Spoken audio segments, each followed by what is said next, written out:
Hi అండి, welcome back to our channel. నేను మీ విజయలక్ష్మి. ఈరోజు నేను కొబ్బరి శనగపప్పు కూర చేయబోతున్నానండి. దీనికోసం నేను ముందుగానే శనగపప్పును నానబెట్టి ఉడకబెట్టేసి పక్కన పెట్టేశాను. కొబ్బరిని చిన్న చిన్న ముక్కలుగా కట్ చేసి పెట్టానండి. మిక్సీ పట్టేసి పక్కన పెట్టేశాను. ఉల్లిపాయ పచ్చిమిరపకాయ కట్ చేశాను. అల్లం వెల్లుల్లి పేస్ట్ కూడా రెడీ చేసి పక్కన పెట్టానండి. ఇప్పుడు స్టవ్ ఆన్ చేసుకుని కళాయి పెట్టుకుని తాలింపుకి సరిపడా ఆయిల్ వేసుకుని తాలింపు దినుసులు వేసుకోవాలి. ఈ కొబ్బరి శనగపప్పు కూర ఆరోగ్యానికి చాలా మంచిదండి.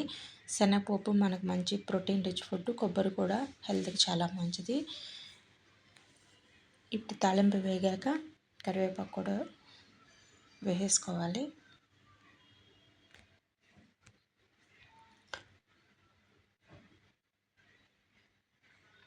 తాలింపు వేగిపోయిందండి. ఇప్పుడు ఉల్లిపాయ పచ్చిమిరపకాయ ముక్కలు వేసేసాను.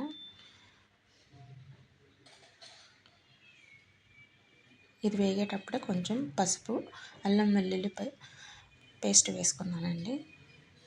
ఇది వేగాక మనం ఉడకబెట్టి పక్కన పెట్టిన శనగపప్పును కూడా వేసి టేస్ట్కి సరిపడా ఉప్పు, కారం వేసుకోవాలండి. ఇది మొత్తం కలిపేసుకొని మీకు కూర ముద్దగా కావాలంటే ఇప్పుడు వాటర్ వేసుకోవాలి. వద్దు మీకు పొడి పొడిగా రావాలంటే వాటర్ వేసుకోవడం అవసరం లేదు. మేము ముద్దగా తింటాం కాబట్టి వాటర్ వేస్తున్నానండి. వాటర్ వేసేసి కొంచెం నీళ్ళు ఎగిరినాక మనం ముందుగానే మిక్సీ చేసుకొని కొబ్బరి పేస్ట్ వేసుకోవాలి. ఇది మొత్తం కలిపేసుకోవాలి.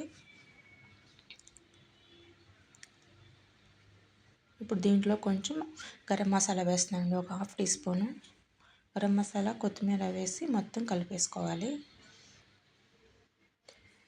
నా ఈ వంట కనుక నచ్చినైతే లైక్ చేసి షేర్ చేయండి. కొబ్బరి శనగపప్పు కూర రెడీ అయిపోయిందండి. ఇలా ముద్దగా ఉన్నప్పుడే నేను కట్టేసాను. మీకు ఫ్రైగా కావాలంటే ఇంకాసేపు ఫ్రై చేసుకొని సరిపోతుంది. కొబ్బరి శనగపప్పు కూర రెడీ అయిందండి. మీరు కూడా చేయండి. టేస్ట్ ఎలా ఉందో చెప్పండి.